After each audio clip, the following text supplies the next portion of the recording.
사무엘서의 마지막 부분입니다. 다윗의 인고 조사에 대해서 자백하고 회개하자 하나님께서 어떻게 하십니까? 11절과 12절 말씀면 보시면 다윗이 아침에 일어날 때 여호와의 말씀이 다윗의 선견자 된 선지자 갓에게 임하여 이르시되 가서 다윗에게 말하기를 여호와께서 이와 같이 말씀하시기를 내가 내게 세 가지를 보이노니. 다윗이 죄를 지었다는 것을 깨닫고 하나님 앞에 모든 죄를 자백하고 회개하자 하나님께서 하신 일은 하나님의 선지자를 다윗에게 보내셔서 하나님의 말씀을 다윗이 듣도록 역사해 주셨다는 것입니다. 죄는 하나님과 우리 사이를 가로막는 담과 같은 역할을 합니다. 죄로 막히면 하나님의 은혜가 우리 가운데 흘러 들어오지가 않습니다. 그런데 여러분, 우리에게 필요한 진짜 하나님의 은혜가 무엇인가 하면 날마다 하나님 말씀을 듣고 하나님 말씀의 지도를 받는 삶을 살아가는 것입니다. 하나님 우리에게 말씀을 주시고 우리가 하나님 말씀을 듣는 것이 바로 우리에게 가장 중요한 하나님의 은혜입니다. 양이 목자의 음성을 듣지 못하면 방향을 잃어버리고 방황하게 되어집니다. 방향을 잃어버리고 방황하는 양은 둘 중에 하나를 당하게 됩니다. 하나는 낭떠러지에 떨어지게 됩니다. 또 하나는 악한 짐승에게 잡혀 먹히게 됩니다. 다윗과 사울의 차이가 무엇입니까? 다윗의 주변에는 생명을 내어놓고 다윗과 함께하는 다윗의 용사들이 있었습니다. 사울에게는 그런 용사들이 없었습니다. 다윗에게는 하나님 말씀을 전달해주는 선지자가 항상 붙어 있었습니다. 그러나 사울은 하나님 말씀을 듣지 못합니다. 결국 사울이 마지막 길보아 전투에서 죽음을 당한 이유도 그에게 하나님 말씀을 전해주는 사람이 없었기 때문이었습니다. 하나님 말씀을 듣지 못하면 결국 사망에 이르게 된다는 사실입니다. 말씀의 파이프 라인이 막히지 않게 하는 것이 바로 죄를 자백하고 회개하는 것입니다. 말씀이 내 귀에 잘 들리고 내 마음에 잘 들어오고 있습니까? 말씀이 잘 안 들려요? 말씀이 들리긴 하지만 내 마음속에 들어와 말씀이 내 마음에 거주하지 않습니다. 여러분, 말씀의 속성은 우리 마음속에 들어와서 거주한다는 사실입니다. 말씀이 우리 안에 산다는 것입니다. 말씀이 우리 안에 들어와 머물러 거주해야 됩니다. 그래야 빛과 등불되는 말씀의 지도와 안내를 받을 수 있기 때문입니다. 빛과 등불되는 말씀의 안내와 지도를 받지 못하면 우리도 방황하게 되어 있습니다. 말씀이 잘 들리지 않고 말씀은 잘 들리나 내 마음속에 들어와 거주하지 않는다면 무엇을 점검해야 될까요? 자백하고 회개하지 않은 죄가 있는지 점검해 보아야 합니다. 하나님의 말씀의 파이프라인이 무엇 때문에 막혀 있는지를 우리는 점검해 보아야 합니다. 갓 선지자가 하나님 말씀을 다윗에게 전달합니다. 하나님의 징계 세 가지 중에 한 가지를 선택하라는 것입니다. 7년의 기근, 3개월간의 왕의 대적에게 쫓김, 그리고 3일간의 전염병입니다. 이 세 가지는 모두 다 두려운 재앙들입니다. 여러분 같으면 이 세 가지 재앙 중에서 어떤 재앙을 선택하시겠습니까? 다윗이 무엇을 선택할까요? 다윗은 이 세 가지 재앙을 선택하지 않습니다. 다윗이 선택한 것은 하나님의 긍휼입니다. 14절 말씀입니다. 다윗이 갓에게 이르되 내가 고통 중에 있도다. 청하건대 여호와께서는 긍휼이 크시니 우리가 여호와의 손에 빠지고 내가 사람의 손에 빠지지 아니하기를 원하노라 하는지나. 다윗은 스스로 재앙을 선택하지 않고 긍휼이 크신 하나님께 맡기는 것입니다. 하나님의 처분에 순종하겠다는 것입니다. 다윗이 끝까지 의지할 수 있는 것은 바로 여호와의 긍휼이기 때문입니다. 하나님은 그 아침부터 정하신 때까지 단에서부터 브엘세바까지 전염병을 보내셔서 7만 명이 죽었습니다. 하나님은 재앙을 내리신 것을 뉘우치시고 백성을 치는 천사의 손을 거두십니다. 여러분, 사무엘서는 어떻게 시작합니까? 여호와의 긍휼이 필요한 빈손의 한나의 이야기로 시작합니다. 그리고 여호와의 긍휼을 고대하고 고대하는 다윗의 이야기로 마무리를 짓고 있다는 것입니다. 여러분은 우리에게 필요한 것이 무엇인지 보여줍니다. 오늘 저와 여러분에게 우리에게 필요한 것이 무엇입니까? 하나님의 긍휼입니다. 오늘 우리에게 주어진 모든 선한 것이 하나님이 우리에게 베푸신 긍휼의 결과라는 것입니다. 아울러 심판 중에도, 징계 중에도, 고난 중에도, 아픔 중에도, 슬픔 중에도 우리가 구할 것은 오직 여호와 하나님의 크신 긍휼입니다.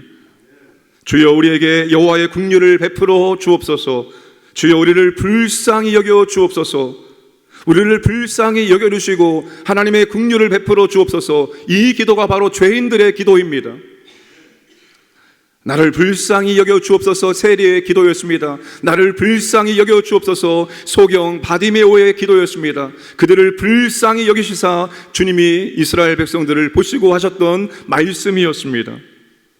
여러분, 오늘 우리 자신과 우리 가정과 우리 교회와 한국교회와 우리나라를 위해서 우리가 진심으로 기도할 것이 무엇입니까? 이 기도입니다. 하나님은 이 나라 가운데, 한국교회 가운데, 우리 교회 가운데, 우리 가정 가운데 내 자신에게 여호와의 크신 긍휼을 베풀어 주시기를 원합니다. 연약한 우리에게 필요한 것은 다른 것이 아니라 여호와의 긍휼입니다. 여호와의 긍휼. 하나님은 가 선지자를 통해서 다윗에게 아라우나 타작 마당에서 번제를 드리라고 명령을 하십니다. 아라우나 타작 마당은 하나님의 천사가 재앙을 멈춘 곳입니다. 다시 말해서 하나님의 은혜와 용서가 임한 장소입니다. 과거에 아브라함이 이삭을 바로 이곳에 모리아산에 번제로 바쳤던 곳입니다. 훗날 바로 이 자리에 예루살렘 성전이 세워지게 됩니다. 아라우나가 다윗에게 타작 마당과 번제의 소와 땔감을 무상으로 바치겠다고 말합니다. 22절과 23절 말씀입니다. 아라우나가 다윗에게 하려되 오나건대 내 주 왕은 좋게 여기시는 대로 취하여 드리소서. 번제에 대하여는 소가 있고 뗄 나무에 대하여는 마당질하는 도구와 소의 멍에가 있나이다. 왕이여 아라우나가 이것을 다 왕께 드리나이다 하고. 그런데 여러분, 다윗이 그것을 그냥 받지 않습니다. 모든 값을 정당하게 지불하고 번제와 화목제를 드립니다. 24절의 말씀 보시면 값없이는 내 하나님 여호와께 번제를 드리지 아니하리라 하고, 다윗이 정당한 값을 다 지불하고 제단을 쌓고 번제와 화목제를 드리자 하나님의 은혜가, 하나님의 자비와 하나님의 긍휼이 이스라엘에게 임하게 되어집니다. 25절 말씀 보시면 그 땅을, 여호와께서 그 땅을 위한 기도를 들으심에 이스라엘에게 내리는 재앙이 그쳤더라. 성도가 누리는 모든 하나님의 은혜는 공짜로, 무상으로 주어지는 것이 결단코 아닙니다. 그 이면에 정당한 값을 지불하신 분이 계십니다. 그 예수 그리스도께서 이 땅에 사람으로 오셨습니다. 그분이, 하나님이 사람으로 오신 것이 바로 정당한 값을 지불한 것입니다. 창조주가 피조 세계 안에 갇히고 피조물과 동일한 법칙 속에 살아가는 것이 바로 그분에게는 매우 고통스러운 일입니다. 그게 바로 정당한 값을 지불한 것입니다. 그분이 이 땅에 사람으로 오셔서 율법에 완전하게 순종하셨습니다. 그분은 우리가 살아내지 못한 완전한 삶을 살아내신 것입니다. 그게 바로 정당한 값을 지불한 것입니다. 그리고 마지막에 그는 십자가에서 처참하게 죽으심으로 완전한 값을 다 지불해 주셨다는 사실입니다. 오늘 우리는 하나님의 모든 은혜를, 그 주님이 정당한 값을 지불하심으로 무상으로 누리고 있는 것입니다. 오늘 우리는 하나님 앞에서 어떤 신앙생활을 해야 할까요? 여러분, 다윗은 값진 하나님의 자비와 그 용서의 은혜에 대해서 값없이, 희생 없이, 헌신 없이 화답하지 않겠다는 의미에서 무상으로 주겠다는 아라우나의 제안을 거절하고 정당한 값을 지불한 것입니다. 우리는 측량할 수 없는 하나님의 자비와 은혜를 받았고 그 자비와 은혜를 오늘도 누리고 있는 것입니다. 오늘 우리가 이 아침에 새벽을 깨워 이 자리에 앉아있는 게 하나님의 자비의, 하나님의 긍휼의 증거입니다. 저는 오늘 제 목회에서 가장 슬픈 장례식을 집례해야 됩니다. 제가 목사라는 것이 너무나도 마음이 아픕니다. 제가 그 자리에서 장례를 집례하는 것 자체가 제게는 마음이 아프고 고통스럽습니다. 우리가 지금 이 시간 숨쉬고 있는 것, 지금 우리가 이 시간에서 기도하고 있는 것, 지금 우리가 이 시간 이 자리에 있는 모든 것이 하나님의 자비와 긍휼의 은혜의 결과입니다. 하나님 우리의 삶 가운데 자비와 긍휼을 거두시면 우리의 생명은 끝나게 되어지는 것입니다. 우리는 측량할 수 없는 하나님의 자비와 은혜를 받았고 지금 이 시간에도 누리고 있습니다. 그런 우리가 값없이 희생 없이 헌신 없이 신앙생활하기를 원하고 우리의 삶의 평안만 있기를 원한다면, 우리가 원하는 모든 것들을 하나님께서 풍성하게 주기만을 원한다면 그것은 여러분 합당한 신앙생활 아닙니다. 그것은 우리에게 무한한 사랑과 긍휼을 베푸신 하나님의 자비가 얼마나 큰지를 알지 못하는 아주 어리석은 처사와 같습니다. 우리가 값없이 희생 없이 신앙생활하기를 원한다면 하나님의 값비싼 은혜를 우리는 값싼 은혜로 변질시키는 사람에 불과합니다. 오늘 저와 여러분께서 값비싼 하나님의 은혜를 받은 사람들로서 우리가 받은 값비싼 은혜를 값싼 은혜로 변질시키지 않기를 원합니다. 참으로 하나님의 자비와 은혜가 크다면, 아니 하나님의 자비와 은혜가 얼마나 큰지를 우리가 깨닫고 깨닫는다면 우리도 하나님 앞에 값을 드리는 신앙생활을 할 수 있기를 주님의 이름으로 축복합니다. 그것이 큰 하나님의 은혜와 사랑을 경험한 사람이 합당하게 하나님께 드릴 수 있는 그런 모습입니다. 더 편하게, 더 쉽게 여러분 그렇게 신앙생활을 하려고 한다면 그것은 값비싼 하나님의 은혜를 아직 깊이 체험하지 못한 사람의 모습일 것입니다. 수많은 사람이, 수많은 믿음의 선진들이 이 땅 가운데 순교의 피를 흘렸습니다. 그 순교의 피 때문에 오늘 우리가 여기까지 신앙의 계보가 이어질 수 있었던 것입니다. 순교의 피를 흘렸던 수많은 분들이 순교의 피를 흘렸던 이유는 하나님의 값비싼 은총의 은혜를 깊이를 깨달았기 때문입니다. 오늘 저와 여러분들은 이 땅 가운데 순교의 피를 뿌리지 않아도 됩니다. 그러나 오늘 우리는 하나님의 값비싼 은혜를 값싼 은혜로 변질시키지 않기를 원합니다. 우리도 값없이 신앙생활을 하지 아니하고 하나님 앞에 그 사랑과 은혜를 드리는, 헌신이 있는, 값을 드리는, 값을 지불하는 그런 신앙생활 되기를 주님의 이름으로 축복합니다. 우리 두 가지 놓고 함께 기도하기를 원합니다. 먼저 말씀을 놓고 기도하겠습니다. 죄로 인하여 말씀이 막히지 않게 하시고 말씀이 들려지게 하시고 말씀이 내 마음에 들어와서 거주하게 하여 주옵소서 기도하시고, 지금 우리에게 필요한 것은 다른 것이 아니라 하나님의 긍휼이 필요합니다. 우리 자신에게, 우리 가정에, 우리 교회에, 이 땅 가운데 하나님의 긍휼을 베풀어 주옵소서. 하나님이 우리에게 주신 이 은혜가 무상으로 주어진 것이 아니라 값비싼 지불을 하신 그리스도의 보혈 때문입니다. 우리도 하나님의 값비싼 은혜를 값싼 은혜로 변질시키지 않게 하시고 우리도 아버지 앞에 값을 드릴 수 있는 믿음 살아날 수 있도록 인도하여 주옵소서. 함께 이 시간 합심하게 기도하겠습니다. 아버지 하나님 감사합니다. 오늘 아버지 하나님, 우리가 이곳에 있는 이유는 하나님의 크신 자비와 은총과 용서의 은혜를 받았기 때문입니다. 아버지 하나님, 죄로 인하여 말씀이 막히지 않게 하여 주옵소서. 주여, 우리가 말씀을 매일매일 듣기를 원합니다. 들은 말씀 우리 마음에 들어와서 말씀이 우리 마음에 거주하기를 원합니다. 말씀의 안내와 말씀의 지도받기를 원합니다. 우리 인생이 방황하지 않기를 원합니다. 주여 도와주옵소서. 지금 우리에게, 우리 가정에, 우리 교회, 이 나라 가운데 필요한 것은 하나님의 긍휼입니다. 주여 아버지 하나님의 긍휼을 다시 우리 가운데 허락하여 주시기 원합니다. 주의 긍휼이 가운데 임할 수 있도록 도와주시옵소서. 하나님 아버지, 모든 하나님의 은혜가 무상으로 주어지고 있지만 그 이면에 주님께서 보배로운 값을 지불해 주십니다. 주여 아버지 하나님, 그 크신 은혜와 사랑을 받은 우리가 값없이 희생 없이 신앙생활을 하려고 하지 않기를 원합니다. 주여, 우리가 하나님의 값비싼 은혜를 값싼 은혜로 만들지 않게 하시고 진심으로 아버지 하나님, 우리도 아버지 앞에 사랑을 드릴 수 있는 믿음 생활할 수 있도록 은혜를 도와주시고 인도하여 주옵소서. 함께해 주옵소서. 두 번째 기도하기를 원합니다.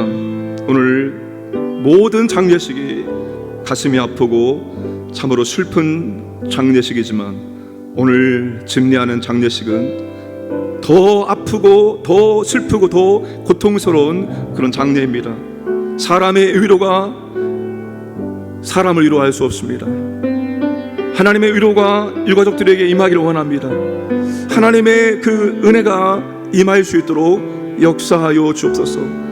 눈물을 닦아주시고 주여 부활의 소망과 천국의 소망을 풍성하게 우리 모두에게 허락하여 주옵소서. 함께 기도하겠습니다. 아버지 하나님, 은혜를 주시고 인도하여 주옵소서. 사일 소망이 끊어졌을 때 아버지 하나님, 하나님의 위로가 임하였습니다. 오늘 아버지 하나님, 우리는 슬픈 장례식을, 아버지 하나님, 마음 아픈 장례식을 치러야 됩니다. 주님, 그 자리에 임자하여 주옵소서. 나사로의 무덤 앞에서 눈물을 지었던 주님, 주님의 위로가 아버지 유가족들에게, 우리 모두에게 임하기를 원합니다.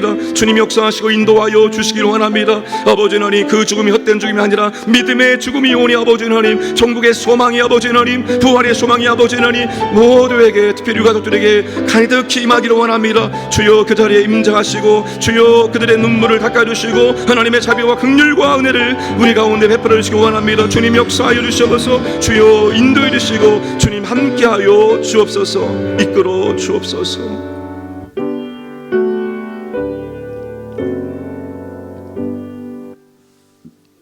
사랑과 자비의 하나님 아버지, 죄로 인하여 하나님 말씀이 막히지 않게 하여 주옵소서. 하나님 아버지, 말씀이 우리의 귓가에 들려지고 우리의 마음에 들어와서 그 말씀이 우리의 심령 가운데 거주해야 됩니다. 날마다 아버지 하나님, 말씀의 지도와 안내를 받아야지만 우리가 방황하지 않는 인생이 될 수 있사오니 말씀의 빛으로, 말씀의 등불로 우리의 인생을 인도하여 주옵소서. 하나님 아버지, 지금 우리 자신에게, 우리 가정에, 우리 교회에, 이 나라 가운데 필요한 것은 다른 것이 아니라 크신 하나님의 긍휼하심입니다. 주님, 우리를 불쌍히 여겨 주옵소서. 하나님의 긍휼을 덧입지 아니하고는 단 하루도 살아낼 수가 없는 연약한 자임을 고백하오니 주여 우리 모두를 불쌍히 여기시고 하나님의 긍휼을 우리 가운데 베풀어 주시기를 원합니다. 아버지 하나님, 지금 우리가 누리고 있는 하나님의 은혜가 무상으로 주어지고 있는 것처럼 보여주지만 그 이면에 예수 그리스도의 정당한 값을 지불함으로 우리 가운데 하나님의 자비와 긍휼이 임하고 있습니다. 아버지 하나님, 하나님의 값비싼 은혜를 받은 우리가 그 하나님의 값비싼 은혜를 값싼 은혜로 변질시키지 않도록 인도하여 주옵소서. 다윗이 값없이 그 땅을 취하지 않았습니다. 정당한 값을 지불한 것처럼 하나님의 용서와 은혜에 대해서 진심으로 값을 지불하는 그런 아름다운 믿음 생활할 수 있도록 인도하여 주옵소서. 아버지 하나님, 모든 장례식이 가슴 아프고 슬프지만 오늘 우리는 더 가슴 아프고 슬픈 장례식을 집례해야 됩니다. 주여 우리에게 은혜를 베푸시고 사람의 위로가 사람을 위로할 수 없사오니 사의 소망이 끊어졌을 때 하나님의 위로가 임하였던 것처럼 유가족 모두에게, 우리 모두에게 하나님의 위로를 허락하여 주시기를 원합니다. 아버지 하나님, 특별히 슬픔 당한 유가족들에게 우리 아버지 하나님께서 임재하시고 은혜 주시옵소서. 믿음 없는 헛된 죽음이 아니라 믿음 있는 죽음이 오니 부활의 소망과 그러한 천국의 소망을 더 많이 가질 수 있도록 주님 역사하시고 인도하여 주옵소서. 오늘도 아버지 하나님, 광인의 모든 가족들을 주께서 붙잡아 주시고 보호하시고 인도하여 주옵소서. 일상 속에서 하나님을 만나기를 원하고 하나님의 은혜에 감사드리고 하나님을 찬양하는 복된 날을 살아갈 수 있도록 역사하여 주옵소서. 감사드리며 모든 말씀 예수님의 이름으로 기도드려옵나이다. 아멘.